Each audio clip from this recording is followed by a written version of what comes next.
Bienvenidos a Tenemos que hablar de la nueva Constitución, un espacio colaborativo entre Radio Universidad de Chile y Tenemos que hablar de Chile, plataforma de diálogo, encuentro e incidencia ciudadana impulsada por la Universidad de Chile y la Pontificia Universidad Católica de Chile.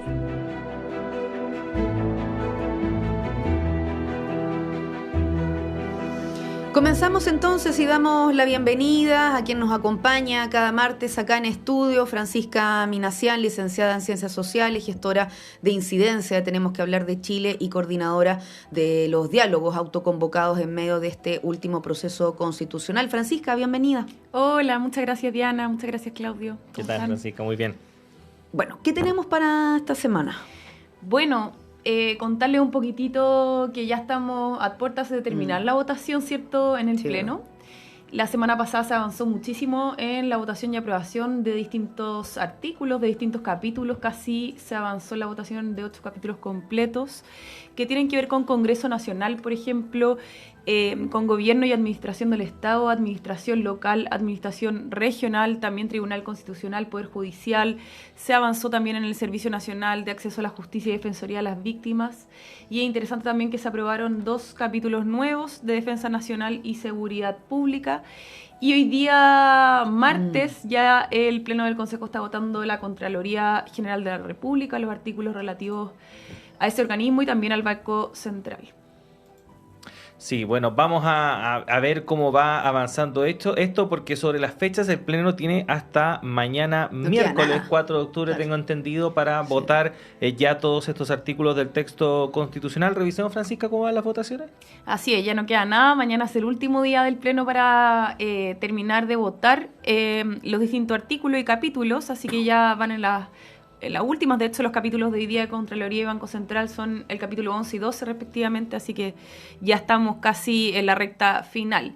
Y ahí contarle un poquitito de algunas normas que fueron interesantes o que causaron tal vez más discusión de lo normal en las votaciones de la semana pasada.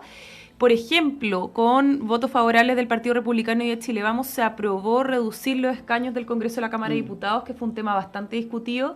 Se aprobó reducir en 17 escaños al número que existe actualmente, es decir, de 155 a 138. Y la justificación de esto tenía que ver con que esto aportaría más estabilidad política y menor fragmentación entre los partidos políticos que componen el Congreso. Acá la discusión que se dio fue respecto a la metodología que se utilizó para llegar a este número, a la fórmula de 138 escaños. Hablaban ahí algunos consejeros de que faltó un poco de sustento respecto de este número o de cómo se llegó a esta fórmula. Sí, de hecho, considerando esa cifra, escuchemos las palabras del consejero republicano Luis Silva, que generaron cuestionamientos sobre esta justificación de la propuesta de 138 escaños en la Cámara de Diputados y Diputadas. Convivimos en nuestro derecho con un montón de definiciones, guarismos, de los cuales dudo que pese a la familiaridad con la que nos relacionamos con ello, podamos justificar por qué 120 kilómetros por hora es la velocidad máxima en carretera. ¿Por qué 50 kilómetros por hora es la velocidad máxima en zona urbana? ¿Por qué son 21 ministros de Corte Suprema? ¿Por qué son 50 senadores? Podríamos seguir indagando en la cantidad de números que llenan nuestro derecho y que se pueden justificar racionalmente sin concluir que es el único número que puede justificarse.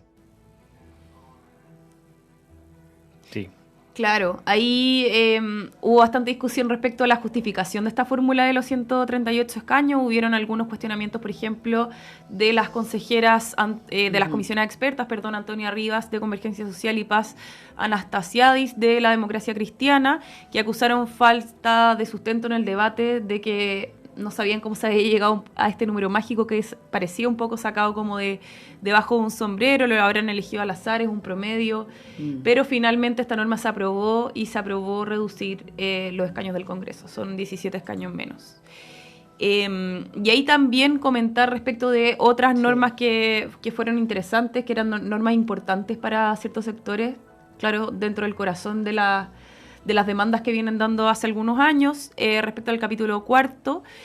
se rechazó la norma que incluía un mecanismo de paridad en las elecciones del Congreso.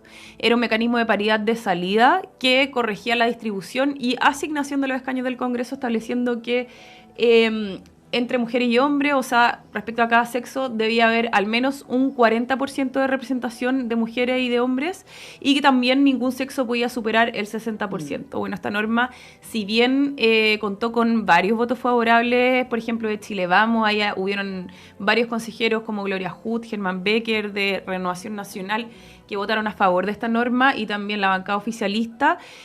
Fueron los votos de abstención del Partido Republicano los que no lograron que esta norma se aprobara. Recordemos que se aprueban con 3/5 del Consejo, así que no fue posible este mecanismo de paridad de salida. Y esta disposición, recordemos que era una disposición transitoria, que esta habría operado durante las 2 elecciones siguientes a que eventualmente se apruebe este texto constitucional. Y es una norma que yo creo que algunos sectores estaban esperando muchísimo que se apruebe, lo lamentaron mucho. Algunos consideran que la importancia de esta norma es que es un mecanismo de justicia distributiva muy necesario en un país como este. Sí, se había de hecho dado cuenta de que en la defensa de este tema es que como país había avanzado considerando algunos temas legislativos o cómo habían operado tanto la elección de la ya ex convención e incluso el mismo Consejo, más allá de que efectivamente hay varias metodologías. Pero escuchemos las declaraciones que dio la consejera oficialista Nancy Márquez a propósito de lo que pasó el día de la votación respecto de la paridad de género. En todo sistema democrático es necesario el mecanismo de justicia distributiva. Y justamente la paridad de género es eso. Un mecanismo de justicia distributiva, porque nuestra sociedad no es igualitaria y por tanto hay un tema estructural que nos mantiene al margen del sistema político. Hoy día republicanos votan en contra de esto, por tanto deja invisibilizado a muchas mujeres que hoy día no pueden estar a cargo de representación popular y democrática. Bueno, entonces escuchábamos a la consejera Nancy Márquez a propósito de este tema, Francisca, pero bueno, se han visto muchos temas, así que sigamos revisando cuáles fueron otras votaciones. Así es, Claudio. Como les contaba al principio, respecto de otros temas que también se aprobaron la semana pasada, se dio una discusión bastante interesante en el Consejo sobre modernización del Estado. Y acá el Consejo decidió rescatar o tomar varios puntos sobre una de las iniciativas populares de norma aprobadas que obtuvo más de 18.000 firmas, que es por un Estado sin pitutos. Y acá la norma aprobada consagra una distinción entre gobierno y administración del Estado, correspondiéndole al primero la definición y aprobación de las políticas públicas, de los planes y los programas correspondientes al gobierno, de los planes y programas de gobierno, y el segundo, ejecutar y controlar el seguimiento en el fondo de estas políticas públicas. Y ahí la idea es promover y garantizar la prestación de servicios públicos de manera permanente y continua, actuando de manera imparcial y objetivamente para desarrollar programas o políticas públicas de manera eficiente en cuanto a los recursos del país. Y acá esto tiene relación directa, súper interesante también con la postulación de cargos públicos. Se afirma que esto establecerá, o que la ley va a establecer un régimen general único de designación, contratación, promoción y cese de funciones de los funcionarios del Estado, sobre la base de un sistema de elección de libre e igualitario acceso, competitivo, y tiene hartas otras características, inclusivo, no discriminatorio, transparente, imparcial, ágil, que privilegie el mérito de los postulantes, etcétera, respecto a la carrera funcionaria. Y esta norma interesante que contó con el apoyo de distintos sectores, pero con algunos matices. Ahí se dieron algunas discusiones y los comisionados expertos estuvieron opinando bastante, también consejeros, así que ahí podemos ver. Sí, bueno, escuchemos lo que mencionaron al respecto la consejera constitucional Gloria Huth de Evópoli y también el comisionado experto Domingo Lovera de Revolución Democrática. Eliminar las arbitrariedades es urgente. Terminar con el Estado como un botín para repartir cargos puede transformar la vida de millones de ciudadanos. me parece a mí, es una que rigidiza un cierto modelo de administración del Estado, la detalla hasta el hartazgo y corre el riesgo de transformar una constitución que debiera más bien dibujar a grandes trazos la forma en que se configura el Estado en una propuesta específica, ¿no? Que luego va a ser difícil de desmontar. Así es. Todo esto en el marco de la discusión, ¿cierto?, o sobre proporcionarle este tema de la modernización del Estado, que es un tema que se ha discutido harto, que como vimos tuvo harto apoyo ciudadano, es un tema un poquitito más transversal tal vez. Y acá también otra norma aprobada interesante es el Consejo de Evaluación de Leyes, que va a tener por objeto la evaluación de las leyes y las políticas públicas sobre la base de los objetivos que persiguen estas políticas públicas. Es decir, va a ir haciendo seguimiento de que las leyes y políticas públicas se estén ejecutando de acuerdo a los objetivos propuestos. Claro. Y su implementación tiene que ver muchísimo con la implementación. Y ahí la idea es que creen un plan de evaluación legislativa y de políticas públicas en colaboración con el presidente y el Congreso.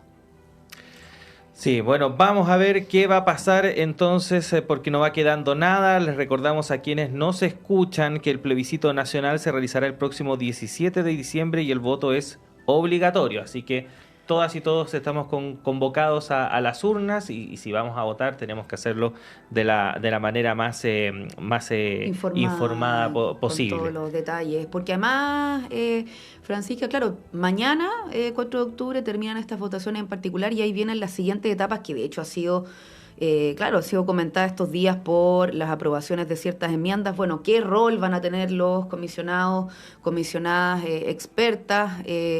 Y que, claro, van a estar ahí observando, agregando propuestas, que igualmente después van a tener que ser votadas en el Consejo. Que tenerlo claro eso. Sí. Tal como tú dices, Diana, bueno, mañana terminan las votaciones, pero el día sábado va a entregarse la propuesta de texto constitucional aprobada por el Pleno del Consejo a la Comisión Experta y desde ahí la Comisión Experta tiene 5 días para formular observaciones al texto que pueden tener que ver con incluir, modificar o suprimir artículos. Y claro, tal como tú mencionabas, luego se va a tener que ser votado por el Consejo Constitucional y aprobado, y en caso de que esas observaciones no se aprueben, tendrán que pasar a una comisión mixta integrada por consejeros y comisionados expertos para ir destrabando estas distintas observaciones que haga la comisión experta. Así que, claro, se dice que ahí también habría un espacio. Tal vez existe todavía algún espacio para llegar a acuerdos transversales que no hemos visto, la verdad, durante todo el proceso, que ha sido casi imposible, por no decir menos. Así que vamos a ver cómo se va dando el clima en lo que queda de proceso constitucional, que ya va quedando, como mencionaba Claudio también, cada vez menos para el plebiscito del 17 de diciembre. Solo como dato, porque claro, hoy temprano seguían las sesiones del Pleno del Consejo, revisando en este caso parte de los temas de capítulo número 11, vinculado con la Contraloría General de la República, y por lo menos lo que ya se ha conocido es que una de las votaciones ha rechazado la creación de esta suerte de consejo técnico asesor del organismo que, de hecho, en su momento había sido criticado por el actual Contralor Jorge Bermúdez. Así que minuto a minuto ahí están pasando distintas votaciones y vamos a seguir actualizando. Efectivamente. Francisca Minassian de Tenemos que hablar de Chile, licenciada en Ciencias Sociales y gestora de incidencia de esta organización. Muchas gracias por haber estado con nosotros nuevamente y te esperamos la próxima semana. Gracias, Claudio, y gracias, Diana. Nos vemos el martes.